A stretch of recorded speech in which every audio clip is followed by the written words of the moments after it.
మా యొక్క ఆరాధనల మీద కూడా ఆసీనులు కావాలని, ఈ యొక్క ఇంపైన సువాసనను ఆరాధనను మీరు ఆఘ్రానించాలని ఎంతో ఆశిస్తూ ప్రభువా ఇటు ఆరాధికుల కొరకు తండ్రి వెతుకుచున్నాడు అన్నటువంటి మాటను బట్టి మీకు ఎంతో వందనాలు చెల్లిస్తున్నాం.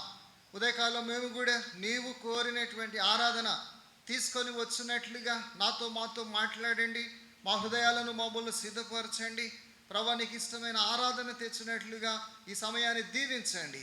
నీ దాసునైన నన్ను మరుగుపరచండి, ఖాళీ చేయండి, నా జ్ఞానం కొట్టివేయండి. పరిశుద్ధాత్మ దేవుని ద్వారా వాక్యం ఇచ్చుటకు, వాక్యాన్ని గ్రహించుటకు, వాక్యానుసారంగా ఆరాధించుటకు కూడా మీరే మాకు సహాయపడమని ప్రార్థిస్తున్నాం. సమస్త మహిమ మీకే ఆరోపిస్తూ యేసుక్రీస్తు ప్రభు నామములో ప్రార్థించి స్తుతించి వేడుకుంటున్నాము తండ్రి, ఆమేన్. మిక్కుటమైన ఆయాసము నెమ్మది గలుగుటకు కారణమాయను. ఐజయా 38:17, యెషయా 38:17. ఈ ఉదయకాలము మనం ప్రభును ఆరాధించున్నది దేని కొరకు అని అంటే, మొట్టమొదటిది మిక్కుటమైన ఆయాసములో మనము ఆరాధించుట అనే విషయం చూస్తాము. రెండవదిగా ఈ మిక్కుటమైన ఆయాసము ప్రభు నాకు కలిగించినందుకు కూడా నీకు వందనాలు అని ప్రభుని ఆరాధిస్తాం. ఈ రెండు అంశాలు మనము గ్రహించటానికి, అర్థం చేసుకోవటానికి ప్రయత్నం చేద్దాం. దాన్ని అనుసరించి మనం ప్రభుని ఆరాధిద్దాం. ఆరాధించమన్నప్పుడు, ప్రభుకు వందనాలు చెల్లించమన్నప్పుడు, మయంపరచమన్నప్పుడు, మనకు మేలు జరిగితే, ఏదైనా దేవుడు ఆశీర్వాదం ఇస్తే, దేవుడు ఏదైనా మంచి చేస్తే ఆరాధించడానికి మనం ముందుకు వస్తాం, పూనుకుంటాం. కానీ ఎప్పుడైనా మనకు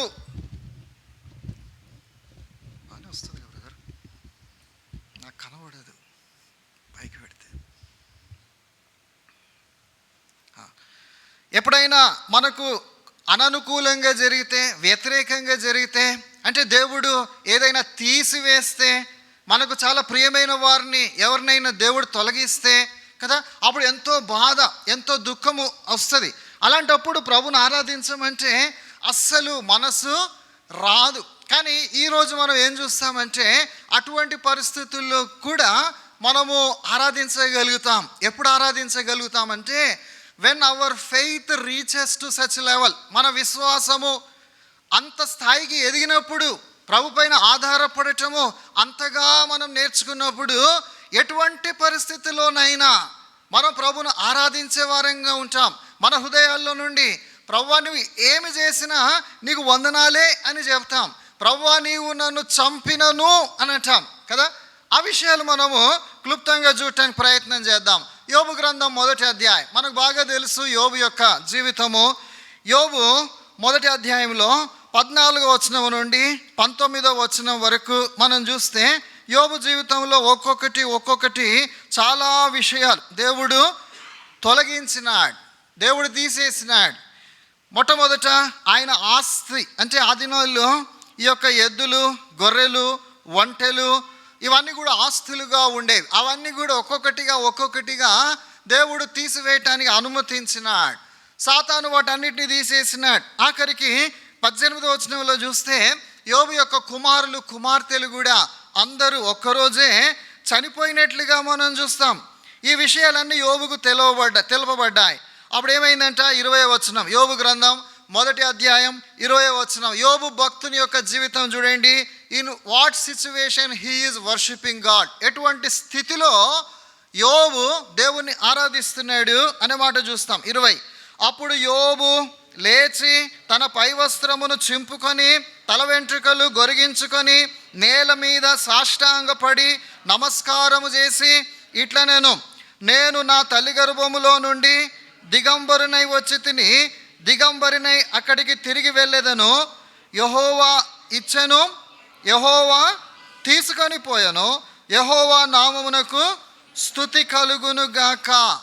ఆఖరి మాట ఏమంటున్నాడు, యెహోవా నామమునకు స్తుతి కలుగును గాక. It's a word of worship, ఆరాధన మాట యోబు నోట మనం వింటూ ఉన్నాం.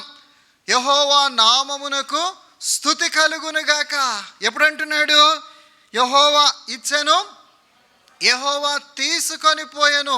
దేవుడు అన్ని తీసివేసిన తర్వాత అంటున్నాడు. ఓ భక్తుడు అంటాడు, God's withdrawals are the best blessings అని అంటాడు. దేవుడు ఏవైతే మన జీవితాల్లో తీసివేస్తాడో అవి శ్రేష్టమైనటువంటి ఆశీర్వాదాలు అని అంటాడు. మార్టిన్ లూథర్ గారు ఏమంటారు తెలిసిన, in my library the book of sufferings is the one of the best books which I have అని అంటాడు. నాకున్నటువంటి ఈ పుస్తకాలు అనేటువంటి ఒక లైబ్రరీలో, అంటే నా జీవితంలో ఈ యొక్క శ్రమలు అనే ఒక పుస్తకం ఒకటి ఉందట. అదంట ఆయన జీవితంలో ఉన్న పుస్తకాలన్నిటిలో శ్రేష్టమైనదంట. అంటే తన చరిత్రలో, తన సాక్ష్యములో తాను పొందిన శ్రమలు శ్రేష్టమైనవి అని అంటాడు. God's withdrawals are the sufferings, దాని గురించి ఈ భక్తులు గొప్పగా చెప్తా ఉన్నారు. ఇక్కడ యోబు జీవితంలో కూడా ఆయన అంటున్నాడు, యెహోవా నామమునకు స్తుతి కలుగునుగాక. ఇచ్చినప్పుడు ఈ మాట చెప్పటము సులభమే. మనలో చాలామంది ఆ రీతిగా ఆరాధన చేస్తాం. మంచిగా సీట్ వచ్చినప్పుడు ప్రభుని ఆరాధన చేస్తాం కదా. ఏదైనా మంచి ఉద్యోగం వచ్చినప్పుడు ప్రభుని ఆరాధన చేస్తాం కదా. పెళ్ళిళ్ళలో ఆరాధన చేయమన్నప్పుడు వాళ్ళిద్దరూ బ్రైడ్ గ్రూమ్ అండ్ బ్రైడ్ చక్కగా ఆరాధన చేస్తారు, చాలా సంతోషంగా ఆరాధన చేస్తారు. అది బాగానే ఉంటుంది. యెహోవా తీసుకొని పోయెను, వెన్ గాడ్ విత్డ్రాస్, అప్పుడు ఆరాధన చేయటం అంటే చాలా కష్టమైనటువంటి పరిస్థితి కదా. చాలా కొద్దిమంది తమ ప్రియులు ప్రభు పిలుచుకున్నప్పుడు ఆ సమాధి దగ్గర, ఆ భూస్థాపన దగ్గర ఆరాధన చేసే వాళ్ళు చాలా కొద్దిమంది కదా. ప్రభువా నీకు వందనాలు అని ఆ సమయంలో చెప్పటము చాలా కష్టం. అయినా కొద్దిమంది ప్రభును ఆరాధించుట మనం చూస్తూ ఉన్నాం. యోబు అంటున్నాడు, యెహోవా నామమునకు స్తుతి కలుగునుగాక.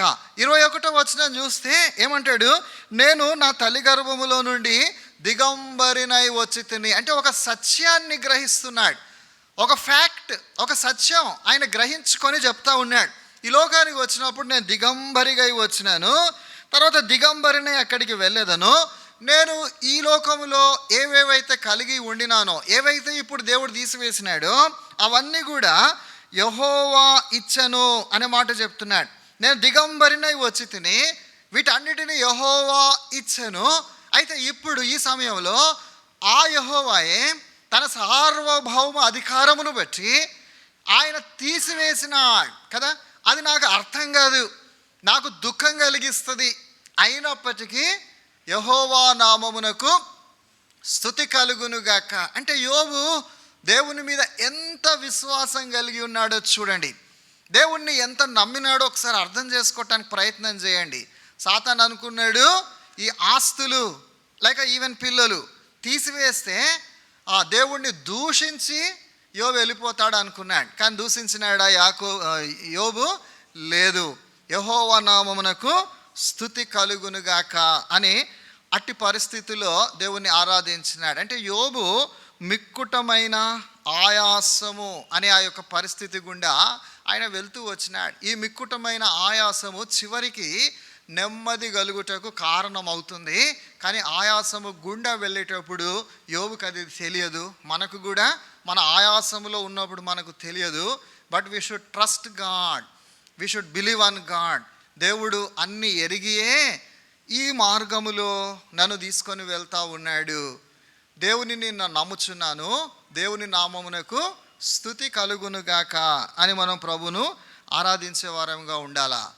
బైబిల్లో మొట్టమొదటిసారి వర్షిప్ మాట ఎక్కడొస్తుందంటే జెనసిస్ చాప్టర్ 22, ఆది కాండము 22వ అధ్యాయం. బైబిల్లో ఫస్ట్ మెన్షన్, ఏదైనా మాట మొదటిసారి మెన్షన్ చేసినప్పుడు ఆ ఫస్ట్ మెన్షన్కి చాలా ప్రాధాన్యత ఇవ్వబడుతుంది. సరే, ఇప్పుడు అందులో మనం ఒక మాట చూసుకుందాం. జెనసిస్ చాప్టర్ 22, అక్కడ దేవుడు అబ్రహామును తన కుమారుడైన ఇస్సాకును బలిగా అర్పించమని చెప్తా ఉన్నాడు. 2వ వచనం జెనసిస్ 22 and verse 2. అప్పుడు ఆయన, నీకు ఒక్కడై ఉన్న నీ కుమారుని అనగా నీవు ప్రేమించు ఇస్సాకును తీసుకొని మొరియా దేశమునకు వెళ్ళి అక్కడ నేను నీతో చెప్పబోవు పర్వతములలో ఒక దాని మీద దహన బలిగా అతన్ని అర్పించమంటా ఉన్నాడు. నీకు ఒక్కడై ఉన్న నీ కుమారుణ్ణి దేవుడే ఇచ్చను, యెహోవా ఇచ్చను. ఇప్పుడు దేవుడే ఏమంటున్నాడు, నీ ఒక్కడై ఉన్న నీ కుమారుణ్ణి ఆ పర్వతం మీద దహన బలిగా, అంటే జస్ట్ చంపటం కాదు, రక్తం ఒలికించటం మాత్రం కాదు, దహన బలిగా అంటే మొత్తం టర్న్ హిమ్ టు యాషెస్, అంటే కాల్ చేసి పూర్తిగా బూడిద చేసేయాలి, దహనం చేసేయాలి, దహన బలిగా అర్పించమన్నాడు. చూసారా, చాలా కష్టమైనటువంటి పని. అప్పుడు అబ్రహాము తన భార్య అయిన షారాతో కూడా ఆ విషయం పంచుకోలే. ఇంకా ఫుల్ డీటెయిల్స్ ఎవరికి చెప్పలేదు, ఇస్సాకు కూడా చెప్పలేదు, పనివారికి కూడా చెప్పలేదు. 2 పనివారిని తీసుకొని కావలసిన సామాగ్రి అంతా తీసుకొని ప్రయాణమైనాడు. తెల్లవారగానే ఆయన మొదలుపెట్టినాడు పని, వెళ్ళినాడు. ఆ స్థలానికి చేరినప్పుడు 22వ అధ్యాయం 5వ వచనం, 5th verse, తన పనివారితో మీరు గాడిదతో ఇక్కడనే ఉండుడి.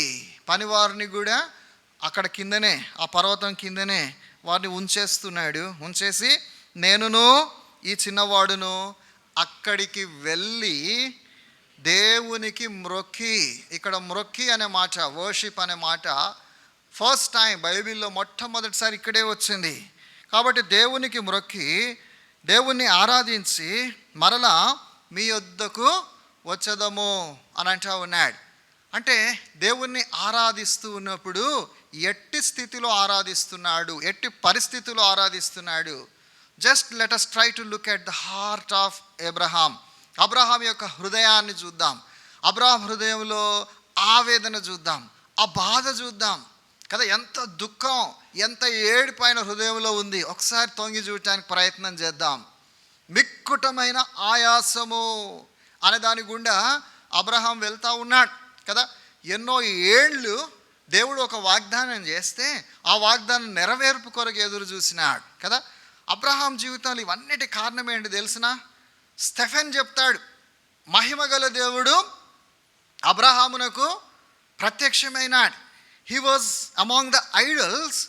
అప్పుడు మహిమగల దేవుణ్ణి చూచినాడు. అంటే he saw the glory of God and got attracted. ఇంకా ఆ దేవుడు ఏది చెప్తే అది చేస్తూ ఉన్నాడు. అందరినీ వదిలిపెట్టమంటే అన్నీ వదిలేసినాడు. ఎక్కడికి వెళ్ళవలనో ఆ స్థలం చెప్పకుండా నువ్వు బయలుదేరు అంటే బయలుదేరినాడు. అంటే ఎంత విశ్వాసం, దేవుణ్ణి ఎంత నమ్ముతున్నాడు అబ్రహాం. ఒకసారి మనం ఇక్కడ చూడాలా కదా. అబ్రహాంకి నీకు ఒక కుమారుణ్ణి ఇస్తాను, ఆ కుమారుని ద్వారా నేను నా ఆశీర్వాదాలు, నీకు చెప్పిన ఆశీర్వాదాలు ఇస్తాను అని అంటే ఆ కుమారుని కొరకు ఎదురు చూసినాడు. ఇష్మాయేలు పుడితే దేవుడు అన్నాడు, ఇట్స్ నాట్ ఇష్మాయేల్, షారా ద్వారానే పుడతాడు. వెయిట్ చేసినాడు కదా, ఆఖరికి పుట్టినాడు. ఆ ఇస్సాకు పెరుగుతున్నాడు. తాను ఇస్సాకును ఎంతగానో ప్రేమించినాడు అబ్రహాం కదా. All his hopes are built on Isaac కదా. ఆ ఇస్సాకు మీద తన భవిష్యత్తు, తన యొక్క ఆ సమస్తము కూడా ఇస్సాకు మీద పెట్టినాడు కదా. మనం కూడా ఏదో డబ్బు తీసుకెళ్ళి ఒక దగ్గర పెడతాం, ఒక స్థలంలో పెడతాం, లేక ఎక్కడో పెడతాం, ఒకరి మీద ఇన్వెస్ట్ చేస్తాం. మన కుమారుడు, మన కుమార్తె, మన వాళ్ళు ఎవరో కదా. మన హోప్స్ అన్నీ వాళ్ళ మీద పెట్టుకుంటాం కదా. కానీ ఆఖరికి ఏమవుతాయి, చాలాసార్లు అవన్నీ కూడా తారుమారు అవుతాయి కదా. కొన్నిసార్లు ఎవరో చనిపోతే ఇంకొకరు విపరీతంగా పడి ఏడుస్తూ ఉంటారు. కారణం ఏంటో మనకు తెలియదు, కానీ తర్వాత అర్థమవుతుంది. ఏంటది? వాళ్ళు ఆ వ్యక్తిని చాలా నమ్మి భవిష్యత్తులో ఈ వ్యక్తి తనకు ఎంతో చేయాలా అన్నటువంటి ఉద్దేశంతో చేశారు. కానీ దేవుడు ఏం చేశాడు? మరో రకంగా ఆలోచించినాడు. అప్పుడు ఎంతో బాధేస్తుంది. ఇక్కడ అదే జరుగుతూ ఉంది. దేవుడు ఇస్సాకుని తీసేయలేదు, కానీ బలర్పించమన్న సరికే అబ్రహాం హృదయంలో ఆయన దేని కొరకైతే హోప్స్ అన్నీ పెట్టుకున్నాడో ఆ ఇస్సాకు పోతున్నాడు కదా. అప్పుడు ఇంకా దిక్కుతోచని పరిస్థితి, మిక్కుటమైన ఆయాసము గుండా అబ్రహాం వెళ్తూ ఉన్నాడు కదా. అటువంటి సమయంలో ఆయన వాడుతూ ఉన్నటువంటి మాట, మేము ఎక్కడికి వెళ్తున్నాం తెలిసినా, మేము దేవునికి మ్రొక్కి. సో అటువంటి సమయాల్లో కూడా నీవు దేవుణ్ణి ఆరాధించగలిగే స్థితి గనక నీ జీవితంలో ఉంటే, అటువంటి స్థితిలో నుండి కూడా ఆరాధన నీ హృదయంలో నుండి వస్తే అది అసలు సిసలైనటువంటి ఆరాధన. అంటే సంతోషంలో ఉన్నప్పుడు చేసే ఆరాధన కాదా? అది కూడా ఆరాధనే కదా. కానీ మిక్కుటమైన ఆయాసంలో కూడా నీవు ఆరాధించగలిగినావు అంటే అది ఇంకా శ్రేష్టమైనటువంటి ఆరాధన. కాబట్టి యోబు ఆ రీతిగా ఆ పరిస్థితుల్లో ఆరాధించినాడు. ఆ తర్వాత అబ్రహాము కూడా అట్లా ఆరాధించినట్లుగా మనం చూస్తాం. హబక్కూకు గ్రంథం 3వ అధ్యాయం, బుక్ ఆఫ్ హబక్కూక్ చాప్టర్ 3, 3వ అధ్యాయము అండ్ వర్స్ 17, 17వ వచనం. గ్రంథ రచయిత అంటున్నాడు, చాలాసార్లు మనం చదివే ఉంటాం, 17 నుండి 19 వరకు త్వరగా నేను చదువుతాను. అంజూరపు చెట్లు పూయకుండినను, ద్రాక్ష చెట్లు ఫలింపకపోయినను, ఒలివ చెట్లు కాపు లేకయుండినను, చేనిలోని పైరు పంటకు రాకపోయినను, గొర్రెలు దొడ్డిలో లేకపోయినను, సాలలో పశువులు లేకపోయినను, నేను యెహోవా యందు ఆనందించేదను, నా రక్షణకర్త అయిన నా దేవుని యందు నేను సంతోషించేదను. నాకు ఏది లేకపోయినా పర్వాలేదు కదా, నేను దేవుని యందు ఆనందించేదను, సంతోషించేదను. ఐ విల్ ట్రస్ట్ హిమ్, నేను ఆయన నమ్ముతాను కదా. ఎంత మట్టుగా ఏది లేకపోయినా పర్వాలేదు కదా, నాకు స్వస్థత ఇవ్వకపోయినా పర్వాలేదు, ఉద్యోగం ఇవ్వకపోయినా పర్వాలేదు, ఇంకా వేరే నా ప్రేయర్స్ ఉన్నాయి కదా లిస్ట్, ఆ లిస్ట్లో ఏది ఆయన చేయకపోయినా పర్వాలేదు, నేను ఆయన యందు ఆనందించేదను అని చెప్పే స్థితిలోకి మనం వస్తే కదా ఎంత బాగుంటుంది. మిక్కుటమైన ఆయాసము గుండా వెళ్ళినప్పుడు కూడా ప్రభును ఆరాధించుట. 19వ వచనంలో ఆయన హోప్ చెప్తా ఉన్నాడు. హబక్కూకు 3:19, చాప్టర్ 3:19, ప్రభువు యెహోవాయే నాకు బలము, ఆయన నా కాళ్ళను లేడి కాలవలె చేయును, ఉన్నత స్థలముల మీద ఆయన నన్ను నడవచేయును. యెహోవాయే అన్నటువంటి మాట, ఓన్లీ దిస్ గాడ్, ఈ దేవుని మీదనే నేను నమ్ముకొని ఉన్నాను, ఆయనను మాత్రమే నమ్ముచున్నాను కదా. ఇటువంటి ట్రస్ట్, ఇటువంటి ఫెయిత్ మన హృదయంలో ఉన్నప్పుడు ఎట్టి పరిస్థితిలో గుండా మనం వెళ్తూ ఉన్నా, ఆ పరిస్థితుల్లో నుండి ఎప్పుడైతే ఆరాధన వస్తుందో అది దేవునికి ఎంతో ఇంపైన సువాసననిచ్చేటటువంటి ఆరాధన. కాబట్టి మిక్కుటమైన ఆయాసములో కూడా ప్రభును మనం ఆరాధించే వారంగా మనం ఉంటాం. ఇంకో వ్యక్తిని మనం చూద్దాము. జెనసిస్ చాప్టర్ 4, ఆదికాండం 4వ అధ్యాయం. జెనసిస్ చాప్టర్ 4, ఆదికాండం 4వ అధ్యాయం. ఇద్దరు సహోదరులు ఉన్నారు, కయీను, హేబేలు. 4వ అధ్యాయము వర్స్ 9, 9వ వచనం. యెహోవా నీ తమ్ముడైన హేబేలు ఎక్కడ ఉన్నాడని కయీనును అడగగా అతడు, నేను ఎరగను, నా తమ్మునికి నేను కావలి వాడనా అనేను. కయీను దేవుని అస్సలు లెక్క చేయనటువంటి వాడు. అప్పుడు దేవుడు ఈ కయీనుకు జవాబు చెప్తా ఉన్నాడు. 10th వర్స్, హేబేలును గురించి దేవుడు అంటున్నటువంటి మాటలు ఇప్పుడు మనం అర్థం చేసుకోవాల్సినది. ఏమంటున్నాడు 10th వర్స్, అప్పుడు ఆయన, నీవు చేసిన పని ఏమిటి? నీ తమ్ముని రక్తము యొక్క స్వరము నేలలో నుండి నాకు మొరపెట్టుచున్నది. నీ తమ్ముని రక్తము యొక్క స్వరము నేలలో నుండి నాకు మొరపెట్టుచున్నది. వీరిద్దరి మధ్య గొడవ ఉంది కదా, ఈ ఇద్దరు కొట్లాడుకుంటూ ఉన్నారు. హేబేల్ ఏం చేస్తున్నాడంటే, యూదా పత్రికలో కయీను గురించి ఇంకా కొన్ని విషయాలు రాశాడు. బుక్ ఆఫ్ జూడ్ ఎపిజిల్, యూదా పత్రికలో ఉంటుంది, ప్రకటనకు ముందు. అక్కడ కయీను గురించి కొన్ని విషయాలు రాస్తాడు. ఏమీ ఎరగక, అర్థం కూడా కాలేదంటే ఆయన ఏవో తీర్పులు తీరుస్తాడట. ఎవరు? కయీను లాంటి వారు. సరే, ఇప్పుడు మన కయీను గురించి వదిలేయండి, హేబేలు గురించి చూడండి. హేబేలు, he's trusting God, he's believing God. To what extent అంటే మామూలుగా జగడం అవుతున్నప్పుడు ప్రార్థన చేస్తున్నాడు. ఈ కయీను సంగతి ప్రభువా నీకే అప్పగిస్తున్నా, నీవే చూసుకో అంటున్నాడు కదా. ఎప్పుడు? ప్రాణము తన శరీరంలో ఉన్నప్పుడు. ఇప్పుడు ఏమైందంటే, ఒకరోజు అన్న తమ్ముడిని పట్టుకొని కొట్టినాడు, పొడిచేస్తున్నాడు, చంపేస్తున్నాడు. ఇప్పుడు ఏమైపోయింది? రక్తము హేబేలులో నుండి, అంటే బాడీలో నుండి బ్లడ్ ఏమైపోయింది? నేల మీదకి ఒలికింది. రక్తంలో ఏముంటుంది? ప్రాణం ఉంటుంది. హేబేలు ప్రాణం ఇప్పుడు ఎక్కడికి పోయింది? బాడీని వదిలేసింది. ఇప్పుడు Abel is not in the body. Abel ఎక్కడున్నాడు? ఆ ప్రాణం ఎక్కడుంది? ఆ రక్తము నేలలో ఉంది. ఇక్కడ దేవుడు అంటున్నాడు, నీ తమ్ముని రక్తం యొక్క స్వరం, అంటే హేబేలు ప్రాణం ఆ రక్తంలో ఉండి నేలలో ఉండి, అంటే బాడీలో నుండి బయటికి వెళ్ళిపోయినాక కూడా ఆ రక్తం యొక్క స్వరము ఆ నేలలో నుండి నాకు మొరపెట్టుచున్నది. అంటే he still trusting that God. ప్రాణం పోయిన తర్వాత కూడా, అర్థమవుతుందా? ప్రాణం పోతుంటే కూడా, ప్రాణం పోకముందు కూడా అప్పుడు ట్రస్ట్ చేయటం వీ కెన్ అండర్స్టాండ్. మొత్తం ప్రాణం పోయింది కదా, ప్రాణం పోయింది, ఇప్పుడు నేలలో ఉంది ఆ రక్తం. ఆ రక్తంలో ఉన్న ప్రాణం దేవునికి మొరపెట్టుచున్నది. వేరే ఎవరికో చెప్పుకోవటం లేదు, ఏ కోర్టులోనో ఏ పెద్ద మనిషికో లేక ఇంకెవరికో చెప్పుకోవటం లేదు ఫిర్యాదు. ఎవరికి చేస్తున్నాడు ప్రార్థన? మొర దేవునికి మొర పెట్టుచున్నాడు. అంటే his trust is on that God. ఇది మనం అర్థం చేసుకోవాల్సినటువంటి విషయం కదా. అంత విశ్వాసం ఎప్పుడు వస్తుంది మనకు కదా? అటువంటి విశ్వాసం ఉన్నప్పుడు నాలో నుండి నా ప్రాణం పోతుంటే కూడా ఆయనకే మొర పెడతాను, ఆయననే ఆరాధిస్తాను కదా.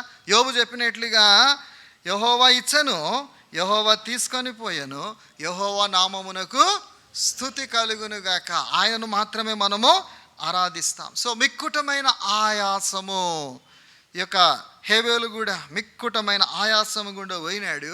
ఆ సమయంలో కూడా దేవుణ్ణే మొరపెట్టుకుంటున్నాడు, దేవుణ్ణే ఆయన ఆరాధిస్తున్నాడు, దేవునినే నమ్ముచున్నాడు అన్నటువంటి విషయాన్ని ఇక్కడ మనము అర్థం చేసుకుంటున్నాం. రెండవ అంశముగా మనం ఏం చూస్తామనంటే ఈ మిక్కుటమైన ఆయాసం దేవుడు ఎందుకు మన జీవితంలో అనుమతిస్తూ ఉన్నాడు. సో రెండవదిగా ఈ మిక్కుటమైన ఆయాసమును బట్టి కూడా ప్రభుని ఆరాధిస్తాం. మిక్కుటమైన ఆయాసములో ప్రభును ఆరాధించుట అనే మాట మనం చూసాము. రెండవదిగా నా జీవితంలో ప్రభు ఈ మిక్కుటమైన ఆయాసం నీవు అలౌ చేసినందుకు, అనుమతించినందుకు ప్రభువా నీకు వందనాలు. ఎందుకు ఈ మిక్కుటమైన ఆయాసాన్ని దేవుడు అనుమతిస్తున్నాడు? మొదట దానికి ముందు రోమీలకు రాసిన పత్రిక 8వ అధ్యాయము 28వ వచనం చదువుదాం. Romans chapter 8 and verse 28. నేను చదువుతాను. దేవుని ప్రేమించు వారికి అనగా ఆయన సంకల్పము చొప్పున పిలువబడిన వారికి మేలు కలుగుటకై సమస్తమును సమకూడి జరుగుచున్నవని ఎరుగుదుము. మన జీవితంలో ఏమి జరిగినా మనం దేవుని ప్రేమించు వారంగా ఉంటే, దేవుని చేత పిలువబడిన వారం అయి ఉంటే, అంటే మన వైపు నుండి అన్ని సరిగా ఉంటే దేవుడంట సమస్తము మేలు కొరకే చేస్తాడంట కదా. ఫర్ గుడ్, మేలు కొరకే దేవుడు సమస్తము చేస్తాడు. ఇప్పుడు నేను మిక్కుటమైన ఆయాసం గుండా వెలుచున్నాను. దేవుడు ఇప్పుడు నాకు అర్థం కావటం లేదు, కానీ ఈ ఆయాసం ఎందుకొరకు అనుమతించినాడు? మేలు కొరకే. This is what we should understand. మేలు కొరకే దేవుడు అనుమతిస్తూ ఉన్నాడు. నిర్గమకాండము ఎక్సడస్ చాప్టర్ 33. ఎందుకు మిక్కుటమైన ఆయాసము ఆయా వ్యక్తుల జీవితాల్లో దేవుడు అనుమతించినాడు, మన జీవితంలో ఎందుకు అనుమతిస్తాడు, మనము అర్థం చేసుకోవటానికి ప్రయత్నం చేద్దాం. Genesis chapter 33 and verse 18. ఇక్కడ మోషేను మనం చూస్తూ ఉన్నాం. మోషే ఆల్మోస్ట్ తన లైఫ్లో చివరిలో ఉంటా ఉన్నాడు, ఆఖరు భాగంలో ఉంటా ఉన్నాడు. 18th verseలో ఏమంటాడంటే, నిర్గమకాండము 33:18, ఎక్సడస్ చాప్టర్ 33 and verse 18. అతడు దయచేసి నీ మహిమను నాకు చూపుమనగా, నీ మహిమను నాకు చూపుమని అంటా ఉన్నాడు. దేవుని మహిమను మోషే చూడలేదా? ఒకసారి వెనక్కి పోతే మొదట తన లైఫే తాను ఏ రీతిగా దేవుడు సంరక్షిస్తూ కాపాడుతూ వచ్చినాడు. ఫరో ఏమని ఆజ్ఞించినాడు? మగబిడ్డలందరినీ చంపేయండి, నైల్ నదిలో పడేసేయండి, నో కేస్. ఏం కేసులు ఉండవు, ఏముండవు, మగపిల్లల్ని, హెబ్రీల మగపిల్లలు అందరినీ చంపేయండి అంటే మోషే కూడా చంపబడాలా?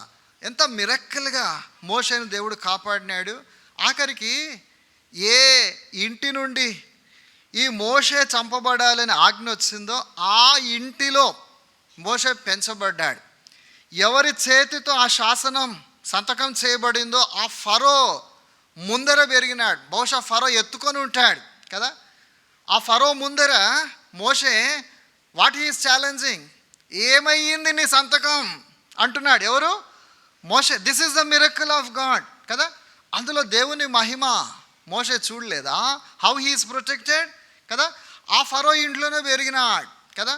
తర్వాత ఐగుప్తు సకల విద్యలు నేర్చుకొని అక్కడి నుండి ఆఖరికి పారిపోయి మిద్యాన్లు చాలా సంవత్సరాలు ఉన్నాడు. ఆ తర్వాత మండుచున్న పొదను చూసినాడు. ఆ మండుచున్న పొద దగ్గర దేవుని మహిమ చూడలేదా? ఆయన చూసినాడు కదా. తర్వాత ఆ ప్రజల దగ్గరికి పోయి నేను నీ గురించి ఎట్ట చెప్పాలి ప్రభు అంటే దేవుడు 2 సూచనలు చెప్పినాడు. నీ కర్ర పడేస్తే పాము అవుతుంది, తోక పట్టుకుంటే మళ్ళీ కర్ర అవుతుంది. నీ చెయ్యి ఇక్కడ పెడితే అదొక కుష్టు వ్యాధిలాగా అయిపోతుంది, మరలా పెడితే ఏమవుతుంది, బాగవుతుంది. వాటిల్లో దేవుడు ఇచ్చిన సూచనలు, ఈ సైన్స్లలో మరి దేవుని మహిమ అనేది చూడలేదా? తన ఐగుప్తు జ్ఞానము కంటే కూడా బియాండ్ దేవుడు ఆయనకు సూచనలు చూపెట్టాడు. సరే, he came back to Egypt, ఐగుప్తుకు వచ్చినాడు. How God established his leadership. ఎవరు నమ్మటం లేదు, కానీ దేవుడు అంచెలంచెలుగా ఈ మోషే అహరోనులను వీళ్ళందరూ నమ్మేటట్టు, వాళ్ళ మాటలకు విధేయత చూపినట్లు దేవుడు ఎట్లా చేశాడో మోషే చూడలేదా? మోషే ఎక్కడ తన ఐగుప్తు జ్ఞానమును ఎక్సర్సైజ్ చేయలేదు కదా. He just depended on God. దేవుడు చెప్పిన విధంగానే చేస్తూ వచ్చినాడు. ఐగుప్తులో తెగుళ్ళు వచ్చినాయి కదా, ఆ తెగుళ్ళన్నిటిలో దేవుని మహిమ చూడలేదా? ఐగుప్తు మంత్రజ్ఞులు ఏమన్నారు, ఇది దేవుని వ్రేలు, దేవుని హస్తం, ఏదో ఒకటి రెండు చేయగలిగినాం కానీ ఈ మిగతా మేము చేయలేమని వాళ్ళ చేతులు ఎత్తేసారు కదా. వీటన్నిటిలో దేవుని మహిమ మోషే చూడలేదా కదా. ఆ తర్వాత ఇశ్రాయేలీలు పస్కా గొర్రెపిల్ల యొక్క రక్తము ద్వారా బయటికి వచ్చినప్పుడు దేవుని మహిమను చూడలేదా? తర్వాత ఎర్ర సముద్రం దగ్గరకు వచ్చినారు, ఆ ఎర్ర సముద్రం పాయలు చేసి వీళ్ళందరినీ దాటించినాడే, అప్పుడు దేవుని మహిమను చూడలేదా? అగ్నిస్తంభం, మేఘస్తంభం, అక్కడ చూడలేదా దేవుని మహిమను కదా. తర్వాత ఆకాశము నుండి మన్నా కురిపించినాడు, మాంసం ఇచ్చినాడు, బండలో నుండి నీళ్ళు ఇచ్చినాడు. ఇన్ని మిరకల్స్లో దేవుని మహిమను చూడలేదా కదా. But Moshe is not satisfied. అంటే మనం ఒక మహిమను చూసినా, మనం కూడా ఒక మహిమను పొందినా, మనం మహిమ నుండి అధిక మహిమ అంటే ఆ డిజైర్ అనేది ఇంకా పెరుగుతానే ఉంటుంది. ఇక్కడ మోషేలో కూడా ఏంటి ఆ డిజైరు, ఇంత సరిపోదు, ఇంకా ప్రభువా నీ మహిమ చాలా గొప్పది, నీ మహిమ నాకు చూపించు, షో మీ యువర్ గ్లోరీ, నీ మహిమ నాకు చూపించు అంటే దేవుడు ఏమన్నాడంటే ఎక్సడస్ 33 and verse 21 and 22, మరియు యెహోవా, ఇదిగో నా సమీపమున ఒక స్థలం ఉన్నది, నీవు ఆ బండ మీద నిలువవలెను, నా మహిమ నిన్ను దాటి వెళ్ళుచుండగా ఆ బండ సందులో, in the cleft of that rock, బండ సందులో నిన్ను ఉంచి నిన్ను దాటి వెళ్ళు వరకు నా చేతితో నిన్ను కప్పెదను. What is this cleft of rock? బండ సందు. ఏంటి బండ సందు అని అంటే, it's not a good place for living. మనం ఏదో బ్రతకటానికి, అక్కడ కూర్చోటానికి, మంచం వేసుకొని పడుకోవటానికి, లగ్జరీగా ఉండటానికి అనుకూలమైన స్థలం కాదు బండ సందు కదా. ఫారెస్ట్లో కొన్ని స్థలాల్లో మనం పోతూ ఉంటే కొన్నిసార్లు గుహల్లో నుండి, కొన్ని ఇరుకు మార్గాల్లో నుండి వెళ్తూ ఉంటాం కదా. కొన్ని అనుభవాలు మనకు ఉండొచ్చు కదా. అవి ఆ బండ సందు అంటే ఒక ఇరుకు మార్గం, అవన్నీ కూడా ఎట్లుంటాయంటే మనం ఇట్లా బెండ్ అయిపోవాలా, కొన్నిసార్లు ఇట్లా వంకరగా పోవాలా, అంటే అంత అనుకూలంగా ఉండవు. ఈ బండ సందులో నేను పెడతాను, నువ్వు నిన్ను అక్కడ పెట్టి నా చెయ్యి నీకు అడ్డంగా పెట్టి నేను దాటి వెళ్ళినాక మహిమను చూస్తావు అన్నాడు దేవుడు. అంటే ఈ బండ సందు అని అంటే ఒక మిక్కుటమైన ఆయాసం యొక్క అనుభవం. It's not luxury, it's not a easy life. అది ఒక కష్టమైనటువంటి స్థలం, ఒక ఇబ్బందితో కూడినటువంటి స్థలం. ఆ బండ సందులో కొంచెం సేపు ఓర్చుకోగలుగుతావేమో కానీ ఎక్కువసేపు నీకు అక్కడ ఉండటం చాలా కష్టమే. దేవుడు అంటాడు, నేను నా చెయ్యి నీకు అడ్డం పెడతాను, నా చేతితో నేను కప్పేదను. ఆ బండ సందు అనుభవంలో నీవు ఉన్నప్పుడు నా చేతితో నేను కప్పేదను, నేను నీకు చాలా సమీపంగా ఉంటాను ఆ సమయంలో కదా. మిక్కుటమైన ఆయాసము గుండా వెళ్ళేటటువంటి సమయం అది. ఆ ఆయాసము అంటే ఆ యొక్క సమయము దాటిపోయినాక అప్పుడు ఏమవుతుంది, you will see my glory. ఆ గ్లోరీ ఫుల్గా కాదు, ఓన్లీ టు సమ్ ఎక్స్టెంట్. అంటే ఈ హ్యూమన్ నేచర్లో with this human eyes or this wisdom you cannot understand fuller glory. ఆ పూర్తి మహిమ నువ్వు గ్రహించలేవు, చూడలేవు కూడా. It is impossible. నీవు కొంచెము ఆ మహిమను గ్రహిస్తావు. బండ సందు అనుభవం, మిక్కుటమైన ఆయాసము గుండా నువ్వు వెళ్ళిన తర్వాత you will see the glory of God. This is what God is telling కదా. షో మీ యువర్ గ్లోరీ అంటే I will keep you in the cleft of the rock అంటా ఉన్నాడు. నీవు కూడా దేవుని మహిమను చూడాలంటే దేవుడు ఏం చేస్తాడు? God will take you through this way of cleft of rock. ఈ యొక్క బండ సందు అనుభవం గుండా నిన్ను తీసుకొని వెళ్తాడు. మత్తయి సువార్త 7వ అధ్యాయంలో 13-14 వచనాల్లో అక్కడ ఏముంటుంది? ఇరుకు ద్వారము, విశాలమైనటువంటి మార్గము, ద్వారం. ఇరుకు ద్వారం, స్ట్రైట్ ఈజ్ ద గేట్. ఇరుకు, చాలా ఇరుకు. లూకాసు వార్తలో 13వ అధ్యాయం 24వ వచనం, ఇరుకు మార్గము, విశాల మార్గము. అలాగే ద్వారం, మార్గము, ద్వారం రెండు ఉన్నాయి అక్కడ. మార్గము, ద్వారం. ద్వారం అంటే ఏంటి? గేట్. ఇరుకు ద్వారం, స్ట్రైట్ ఈజ్ ద గేట్. ఇరుకైనటువంటి ద్వారం గురించి చెప్తా ఉన్నాడు. లూకాసు వార్త 13:24, ఆయన వారిని చూచి ఇరుకు ద్వారమున ప్రవేశింప పోరాడుడి. పోరాడుడి అంటే అది ఈజీ కాదు, చాలా కష్టం. ఈ క్రైస్తవ జీవితం ఇది కష్టమైనటువంటి జీవితం. ఇరుకు మార్గము, ఇరుకు ద్వారము. స్ట్రైట్ అంటే స్ట్రైట్ లైన్, స్ట్రైట్ కాదు, అది STRAIT ఉంటుంది కదా, స్పెల్లింగ్ ఈజ్ డిఫరెంట్ కదా, అది వేరే స్పెల్లింగ్ ఉంటుంది ఇంగ్లీష్ బైబిల్లో చూడండి. ఆ స్ట్రైట్కి మీనింగ్ ఏంటంటే చాలా ఇరుకు. చాలా తెలుగులో చాలా బాగా చక్కగా ఉంటుంది. ఇంగ్లీష్ చదివే వాళ్ళు కొన్నిసార్లు స్ట్రైట్ అంటే స్ట్రైట్ లైన్, స్ట్రైట్ అనుకుంటారు. అది కాదు, అది ఇరుకు. అందులో నుండి దూరి వెళ్ళటము చాలా కష్టం. ఊర్లలో, గ్రామీణ ప్రాంతాల్లో ఉండే వారికి తెలుసు. ఆ ఊర్లలో చేన్లలోకి వెళ్ళేటప్పుడు ఊరికి చేళ్ళకి మధ్యలో ఇరుకులు పెడతారు. అంటే 2 స్టోన్స్ పెడతారు. ఆ స్టోన్స్ మధ్యలో నుండి గేదెలు కానీ, ఆవులు కానీ ఇటువంటివి ఏవి దాటి వెళ్ళటానికి ఇబ్బందిగా ఉంటుంది. మనుషులు మాత్రమే కొంచెం కష్టంగా, అది కూడా క్రాస్గా అటు దాటి వెళ్ళటానికి పెడతారు. దాన్ని ఇరుకు అని అంటారు, ఇరుకు ద్వారము. కాబట్టి ఈ ఇరుకు ద్వారము, ఇరుకు మార్గం, ఇది దేనికి సూచన? ఇది క్రైస్తవ జీవితంలో మనం ఎదుర్కొనే శ్రమలు, మిక్కుటమైన ఆయాసానికి సూచన. ఇరుకు ద్వారమున ప్రవేశింప పోరాడుడి. ఒక పోరాటముతో, కష్టముతో మనము దీంట్లోకి ప్రవేశించాలా, దాంట్లో ప్రయాణం అవ్వాలా. సో ఈ మిక్కుటమైన ఆయాసం దేని కొరకంట? దేవుని మహిమను చూచుట కొరకు. యోహాను సువార్త, జాన్స్ గాస్పెల్ చాప్టర్ 11, యోహాను సువార్త 11వ అధ్యాయం. ఇక్కడ మరియా, మార్తా, లాజరు వారిని గురించి మనం చూస్తాం. ఫస్ట్ వర్స్, మొదటి వచనం, మరియా ఆమె సహోదరి అయిన మార్తా అను వారి గ్రామమైన బేతనియలోనున్న లాజరు అను ఒకడు రోగి ఆయను. థర్డ్ వర్స్, అతని అక్క చెల్లెండ్రు, ప్రభువా ఇదిగో నీవు ప్రేమించువాడు రోగి అయి ఉన్నాడని ఆయన యొద్దకు వర్తమానం పంపిరి. ఫోర్త్ వర్స్, 4వ వచనం, యేసు అది విని ఈ వ్యాధి దేని కొరకు వచ్చిందంట? మహిమ కొరకు వచ్చినది. ఈ వ్యాధి మహిమ కొరకు వచ్చినది. ఈ వ్యాధి మరణం కొరకు కాదు, కానీ దేవుని కుమారుడు దాని వలన మహిమపరచబడినట్లు దేవుని మహిమ కొరకు వచ్చినదనెను. అర్థమవుతుందా? ఈ వ్యాధి అంటే ఈ ఫ్యామిలీలో ఈ లాజరు రోగి అగుట, ఆఖరికి లాజరు చనిపోవుట దేని కొరకు వచ్చిందంట? మహిమ కొరకు, దేవుని మహిమ కొరకు. 11వ అధ్యాయము యోహాను సువార్త 26వ వచనం, అక్కడ మార్తతో యేసు ప్రభు మాట్లాడుతూ ఉన్నాడు. 25వ వచనంలో చక్కని మాట చెప్తా ఉన్నాడు. 26లో కూడా కంటిన్యూ అవుతూ ఉంది. 26లో చివరిలో ఉన్న మాట ఏమంటాడు? ఈ మాట నమ్ముచున్నావా? నేనే పునరుత్థానం, నేనే జీవం. ఈ మాట నమ్ముచున్నావా? తర్వాత 40వ వచనంలో 40th వర్స్, 40వ వచనంలో రాయి తీసివేయమంటే మార్త అడ్డం తగులుతుంది. వద్దు ప్రభువా వాసన వస్తుంది అంటే అప్పుడు ఆయన ఏమంటాడు? అందుకు యేసు నీవు నమ్మిన ఎడల దేవుని మహిమ చూతువని నేను నీతో చెప్పలేదా?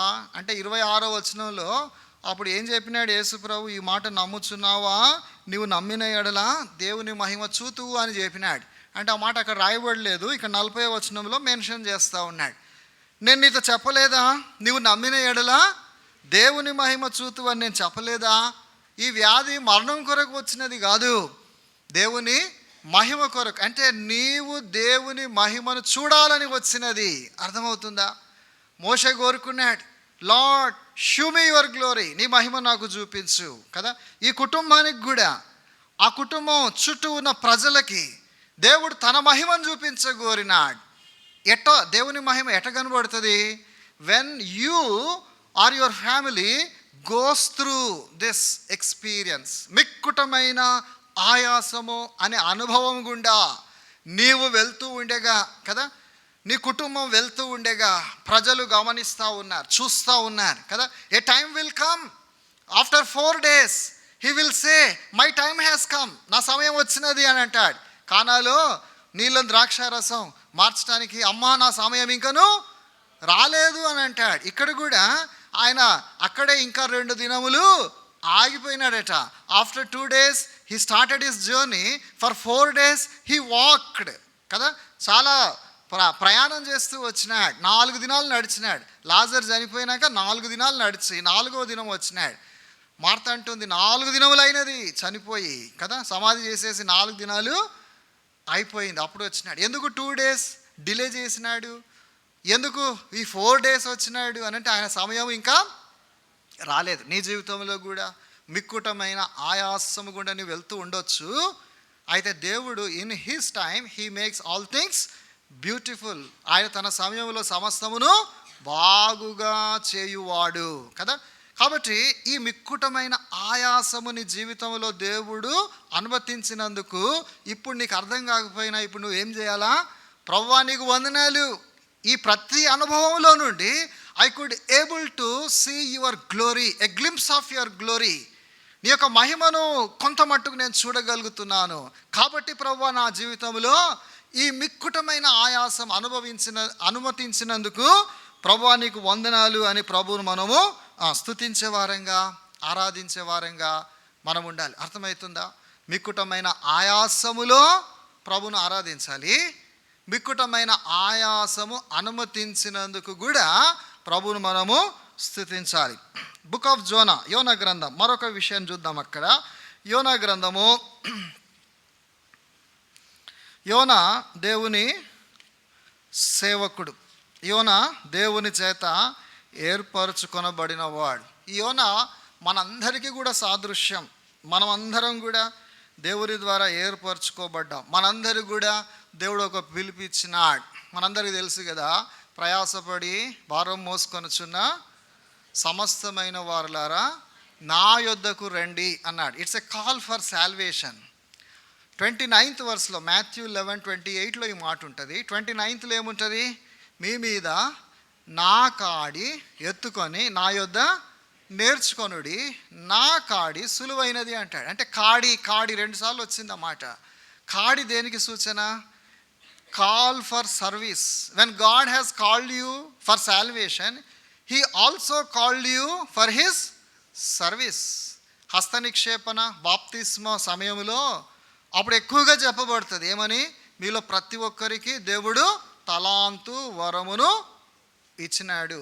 మీరు క్రీస్తు శిరస్సై ఉన్న ఈ సంఘములో ఒక హ్యూమన్ బాడీకి పోల్చి, ఈ హ్యూమన్ బాడీలో ఒక్కొక్క అవయవానికి ఎట్లా పని ఉందో అట్లా మీలో ప్రతి ఒక్కరికి ఒక పని దేవుడు నియమించినాడు. అంటే God has called you for a service. కొత్త నిబంధనలో ప్రతి ఒక్కరు కూడా they are called for service when you are called for salvation also. ఈ సర్వీస్ గురించి బహుశా నీకు అర్థం కాలేదేమో. After many days, many years again you will understand about the service and you will come forward for the service. It is different. కానీ దేవుడైతే రక్షణతో పాటు తన సేవకు కూడా ఆయన పిలుస్తూ ఉన్నాడు. సేవ అంటే చాలామంది ఎట్లా అపార్థం చేసుకుంటారంటే, ఉద్యోగం మానేసి ఇక నేను ఇంకా ఎల్డర్గా లేకపోతే పాస్టర్గా సేవ అదొక్కటే సేవ అనుకుంటారు. చాలా రకాలుగా సేవలు ఉన్నాయి. సరే, ఇప్పుడు దట్స్ నాట్ అవర్ టాపిక్.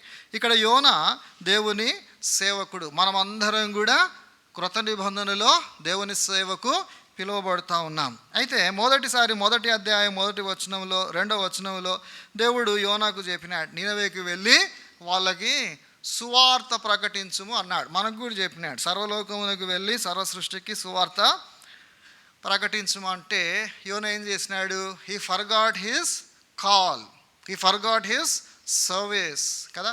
ఏం చేసినాడు? He went in opposite direction కదా. మనము మన పిల్లలము మన ఫ్యామిలీస్ మనం ఏం చేయాలంటే ఏ ఉద్యోగం చేసినా మనం ఎక్కడ నివాసం ఉన్నా కదా, ఎక్కడున్నా అక్కడ we should be witnesses for the lord. మనము దేవునికి వెలుగుగా, లోకమునకు వెలుగుగా, లోకమునకు ఉప్పుగా మనం ఉండాలి కదా. అది మన పర్పస్. నువ్వు ఒక దగ్గర స్టూడెంట్గా ఉంటే అక్కడ దేవుడికి నువ్వు సాక్షిగా ఉండాలా. ఒక దగ్గర ఉద్యోగం చేస్తే అక్కడ దేవునికి నువ్వు సాక్షిగా ఉండాలా. దుఃఖకరమైన విషయం ఏంటంటే కొంతమంది నేను క్రైస్తవుడను అని కూడా చెప్పుకోవటం లేదు. ఒక విషాదకరమైన సంఘటన, మా తమ్ముడు ఉద్యోగం చేస్తున్న కాలేజీలో ఒక తోటి ఎంప్లాయీ చనిపోతే 3 days ఎవరు చూడలేదు. తర్వాత ఇంట్లో వాసన వస్తే పోయి చూస్తే పాపం ఆయన ముందు ల్యాప్టాప్ పెట్టుకొని అట్లా కూర్చొని ఏదో వర్క్ చేసుకుంటానే అట్లనే చనిపోయినాడు. చైర్ మీద కూర్చొని చనిపోయినాడు. 3 daysకి వాసన వస్తే అప్పుడు చూసినారు. సరే ఆఖరికి ఐడెంటిటీ కార్డు చూసి కాలేజీకి ఫోన్ చేస్తే వీళ్ళు పోయినారు. ఆ ఇంటోళ్ళు కూడా వచ్చినారు. వాళ్ళు డిస్ఓన్డ్ హిమ్.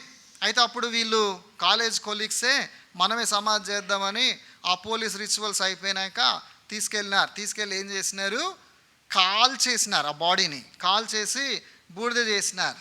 అంటే ఎందుకు చెప్తున్నానంటే he was a Christian but neither the colleagues knows, ఆ ఫ్యామిలీ కూడా వచ్చిన వాళ్ళు కూడా చెప్పలేదు.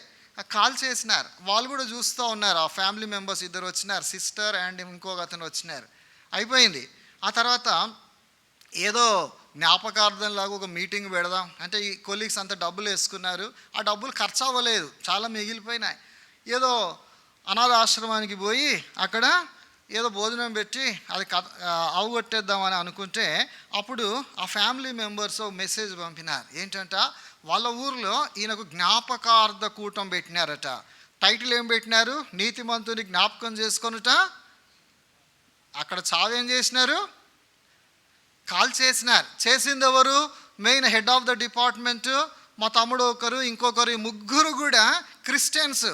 ఆ క్రిస్టియన్స్ తీసుకెళ్ళి పోలీసు వాళ్ళు చెప్పినట్టుగా కాల్చి వచ్చినారు. చూసినారా, ఆఖరికి ఇప్పుడు ఫ్యామిలీ ఏమంటుంది, ఈయన నీతిమంతుని జ్ఞాపకం చేసుకొనుట ఆశీర్వాదకరమని వాళ్ళు కూటమి పెట్టినారంట. ఎందుకు చెప్తున్నాను ఈ మాట అంటే, మన కనీసం క్రైస్తవులమని మన కొలీగ్స్కి చెప్పటం లేదు, మన నైబర్స్కి చెప్పటం లేదు. How can you be a witness for the Lord? ఉప్పుగా వెలుగుగా ఎట్లుంటారు మీరు కదా. So think about it. యోనా ఆయన దేవుడు చెప్పినట్టుగా జీవించకుండా he lived a life in a different direction. నినవేకు వెళ్ళమంటే ఆయన ఇంకో దగ్గరికి వెళ్తూ ఉన్నాడు. సరే, దేవుడు అప్పుడు ఏం చేసినాడు, 1వ అధ్యాయం 17వ వచనం, గొప్ప మత్స్యము ఒకటి యోనాను మృంగవలెనని యెహోవా నియమించి, ఈ మాట యెహోవా నియమించి, ఈ మిక్కుటమైన ఆయాసమును ఎవరు నియమించినారు, యెహోవా నియమించినాడు. యెహోవా నియమించి ఉండగా యోనా 3 దినములు ఆ మత్స్యము కడుపులో ఉండెను. 2వ అధ్యాయంలో 2వ వచనంలో అంటాడు, నేను ఉపద్రవములో ఉండి, ఆ చేప కడుపులో ఎట్లున్నాడేంట, ఒక ఉపద్రవములో ఉన్నాడేంట. ఉపద్రవంలో ఉండి యెహోవాకు మనవి చేయగా ఆయన నాకు ప్రత్యుత్తరం ఇచ్చెను. పాతాళ గర్భములో నుండి నేను కేకలు వేయగా, పాతాళ గర్భంలో ఉన్నట్టుగా అంటే కేకలు పెడుతున్నాడంటే అక్కడి నుండి కేకలు వేయగా నీవు నా ప్రార్థన అంగీకరించి ఉన్నా. అంటే దీన్ని బట్టి అమిక్కుటమైన ఆయాసము అనే అనుభవము గుండా ఆ చేప కడుపులో యోనా వెళ్ళినట్లుగా మనము అర్థం చేసుకుంటాం. యోనా చేప కడుపులో ఏదో లగ్జరీగా లేడు కదా, బండ సందులో ఉన్నట్టుగా ఒక మిక్కుటమైన ఆయాసంలో యోనా ఉన్నట్లుగా ఇక్కడ మనం చూస్తూ ఉన్నాం. ఇది ఎవరు నియమించినారు? ఆ గొప్ప మత్స్యమును యెహోవా నియమించి. అంటే మనము ఉండాల్సిన విధంగా లేనప్పుడు ఏం చేస్తాడు, ఒక తండ్రి తన కుమారుని శిక్షించు విధముగా దేవుడు మనల్ని ఏం చేస్తాడు, హీ విల్ రిప్రిమాండ్, హీ విల్ పనిషస్. ఆయన మనల్ని శిక్షిస్తాడు.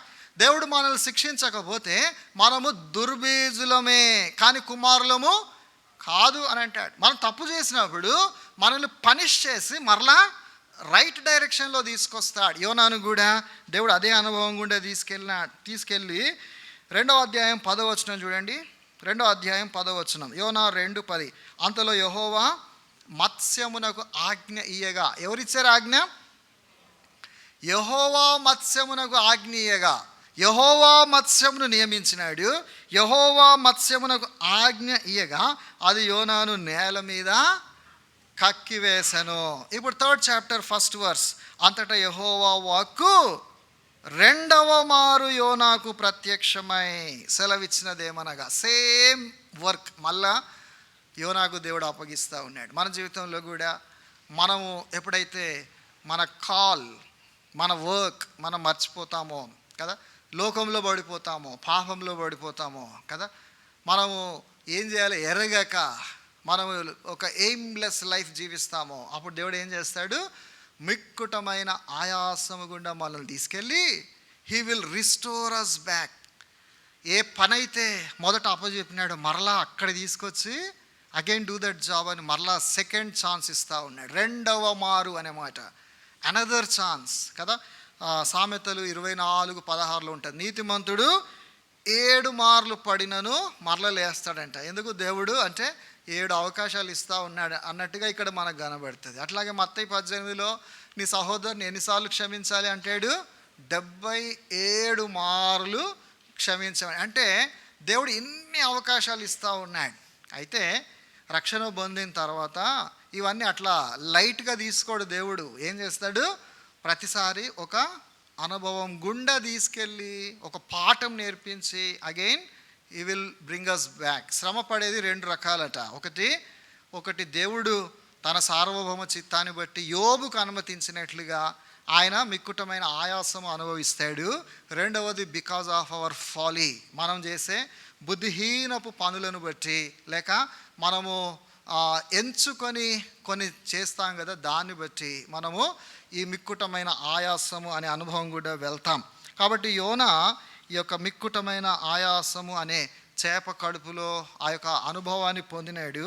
దేవుడే అనుమతించి యోనాను తిరిగి తన సేవకుడిగా ఆయన తీసుకొచ్చినాడు. ఒకసారేమో పెద్ద చేప, దాంతో పాఠం నేర్పినాడు. అది సరిపోదన్నట్టుగా యోనా మళ్ళీ ఏం చేసినాడు? మరలా అదే వైఖరి. అప్పుడు ఒక సొర చెట్టు, ఆ సొర చెట్టును దేవుడు ఏం చేసినాడు? ఒక చిన్న పురుగును పుట్టించి ఆ పురుగు సొర చెట్టు అంతా కూడా తొలిచేసిందంట. తొలిచేస్తే అప్పుడు ఏమైందంట? 4వ అధ్యాయము 8వ వచనం, మరియు ఎండ కాయగా దేవుడు వేడిమి గల తూర్పు గాలిని రప్పించను, యోనా తలకు ఎండ దెబ్బ తగులగా అతడు సొమ్మసిల్లి బ్రతుకుట కంటే చచ్చుట నాకు మేలు అనుకొని. అంటే ఈ ఎండ ఇప్పుడు ఎట్లుందంటే అది మిక్కుటమైన ఆయాసంలాగా ఉందట.